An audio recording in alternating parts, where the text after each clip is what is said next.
Yo, what's going on guys? So in today's video, I'm going to be showing this new ELECTRO GIANT deck to use in Clash Royale. Now, this deck is quite new in the meta, I like to say, because the only person that I've seen use this is Pedro.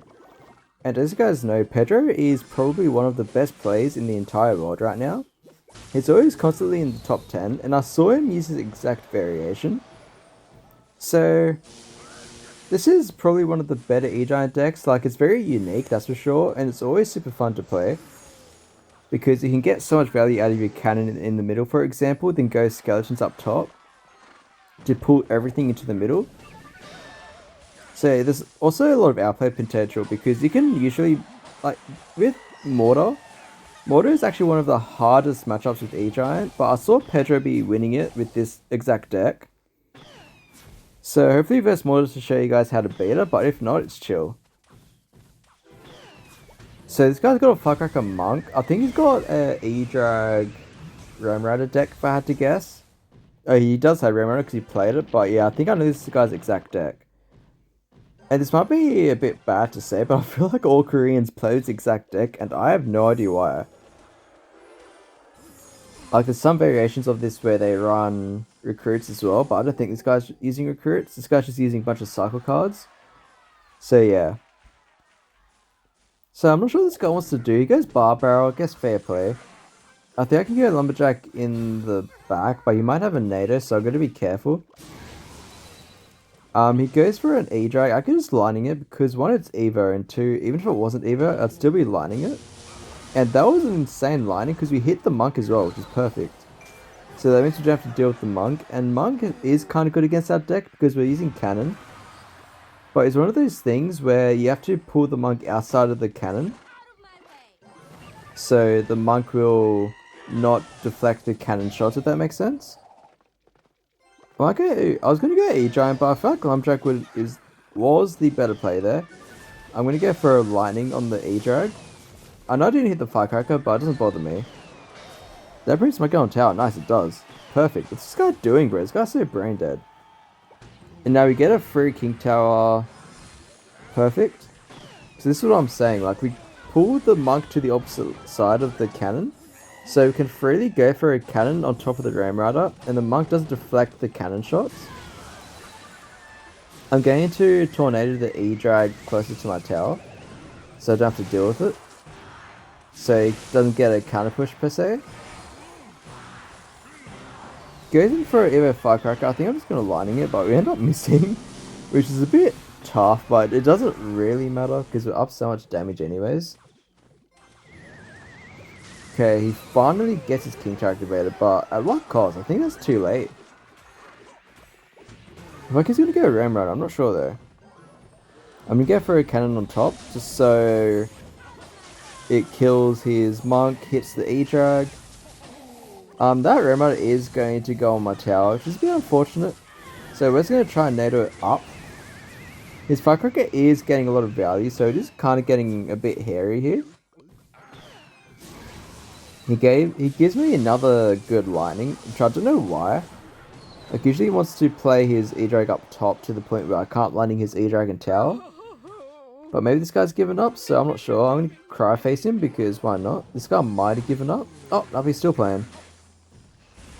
I don't know why, but we just got our cannon ready in case he wants to go for a Ram Rider. We're going to place it now and go for a lightning on the tower. So there's a good game, and we're not going to skip because we're finding these games really easily. So we can just queue in for the next game to hopefully get Ultimate Champion this video.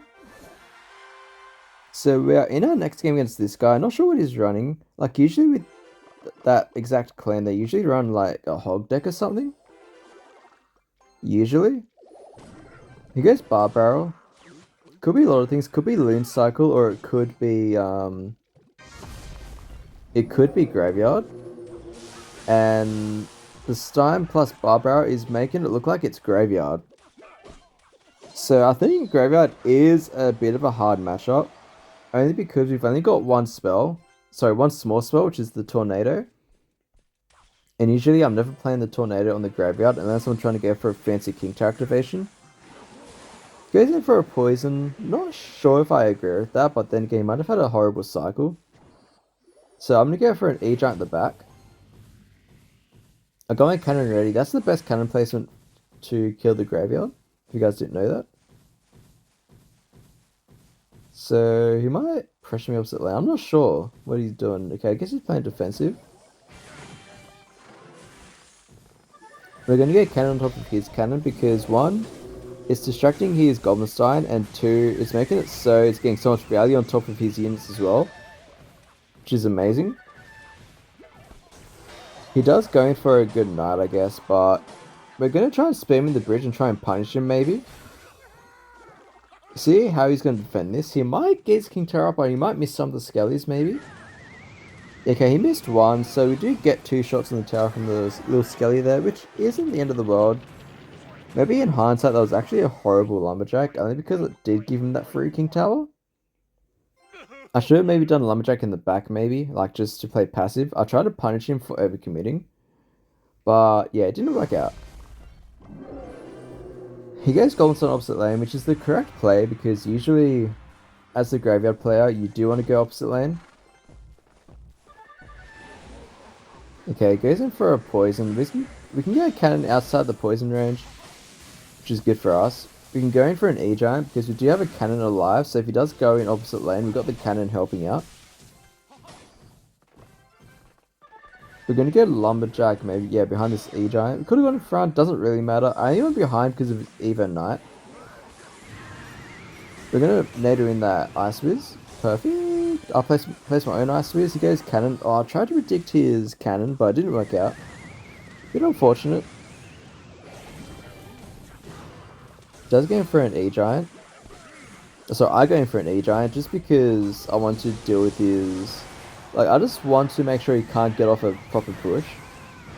That's why I'm playing so aggressive, because this guy is kind of messing up on defense. Like, he's letting my E-Giant get to tower somehow. Even though in this matchup, he should never let that happen.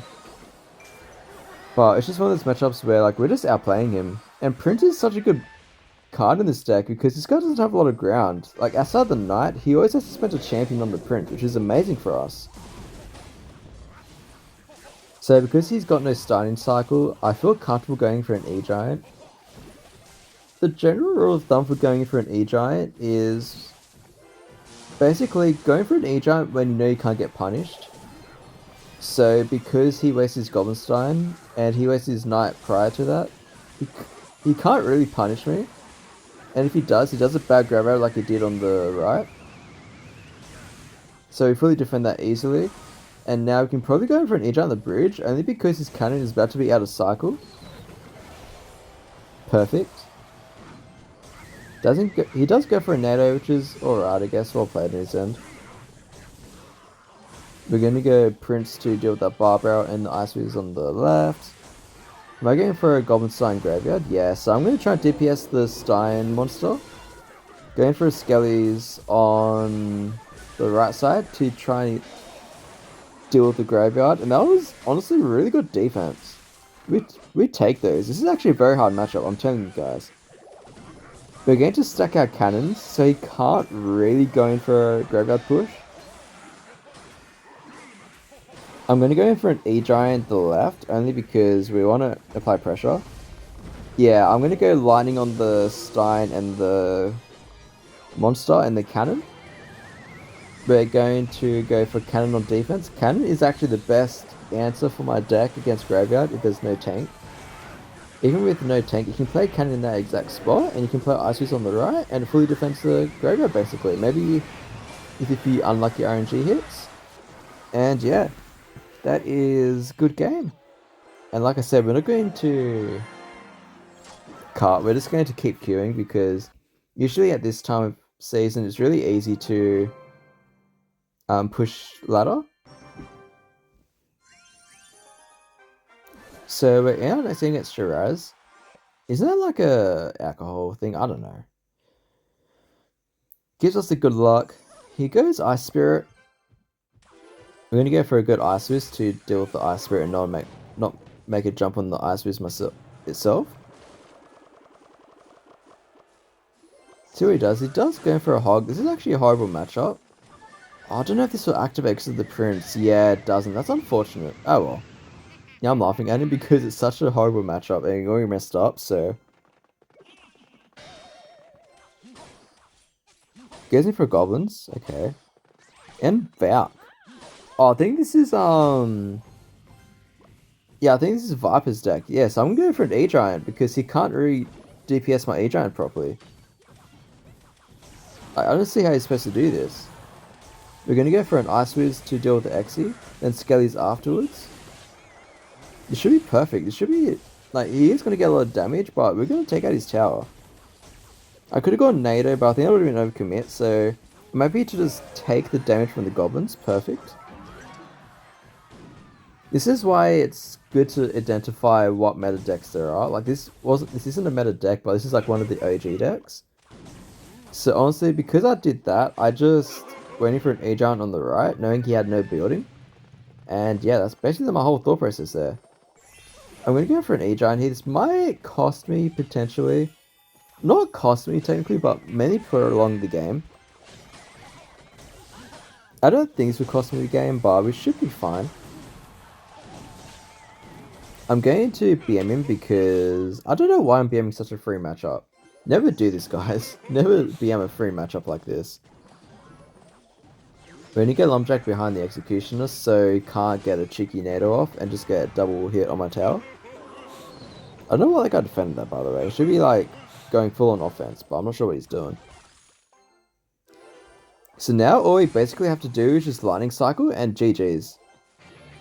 We can go for an Evo Cannon on the Exy. We probably didn't even need it. Yeah, we didn't even need it. Oh, he's got Lightning. I thought he had Rocket. Interesting. We can go NATO on that Hog. Perfect. And that is 2 Lightnings, I believe. So we're just going to go for an E-Giant just to apply a bit of pressure so he can't really get his 2 Lightnings off freely. Alright, I'm going to Lightning this just to get some tower damage in case it goes to a 2-tower situation. Yeah, I didn't think so. Yeah, I don't think it's going to get a hit, so I'm just going to go NATO just in case. Guys, who's up top, and GG's, this guy is not happy, as you can tell. This guy is just spam laughing, and so am I. And apparently my claimer is also BMing him, so that is good to know. So yeah, like I said, we're just going to keep queuing, and yeah. So I found our potential last game against Doctus. So see what he wants to run. Not sure what he could be running, but usually I get hard countered like for my final step, but I usually beat the hard counters anyway, and because I know E-Giant inside and out, so that's the only reason why. It's got Goblin Gang, could be maybe... I was gonna say like just a regular bait deck, but he's got Prince, so it's making me think he's got Mega Knight Prince, which is a pretty good matchup for us. Like, you can get a bit hairy if you can't kill stuff on defense. So, for example, like if a Mega Knight Prince basically takes out an E-Giant, with having their like units still a lot of health, it makes it problematic for us, because that means they can split lane and whatnot. He goes in for a Princess, so I'm going to go for a good King Tower activation. Perfect. And if you guys didn't know about that King Tower activation, that's probably one of the best King Tower activations to do. It's very hard. It's very specific to the timing. But, yeah, it's not the end of the world, honestly. So, I can just eat that damage because the Lumberjack Evo did come in clutch. Like, it killed the Princess, which is all I wanted it to do, pretty much. So, as you can see, we got a lot of damage on the left, and we also got our King Tower up.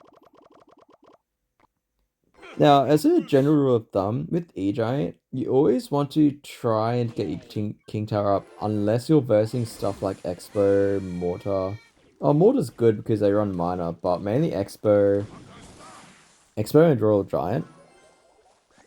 Like, if your cycle is very bad, and to the point where your only card is NATO to have an effective trade, then you may as well do it. Because it does technically help out on defense if a Knight's coming down, or if a Ghost is coming down from Royal Giant. So yeah. This guy goes Prince at the bridge for no reason. I don't know why he is. And this guy's going like mad aggressive. So because he's got no prince, we can easily just go in for a E-Giant on the left, because he actually has no DPS for it right now.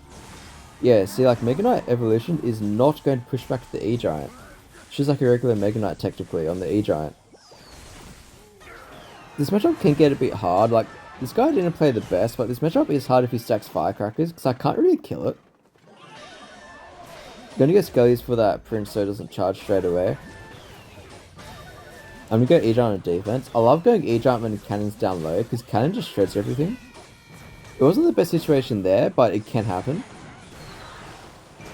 Yeah, and yeah, that is just game. Was such an easy game. Like, this guy just played horrible.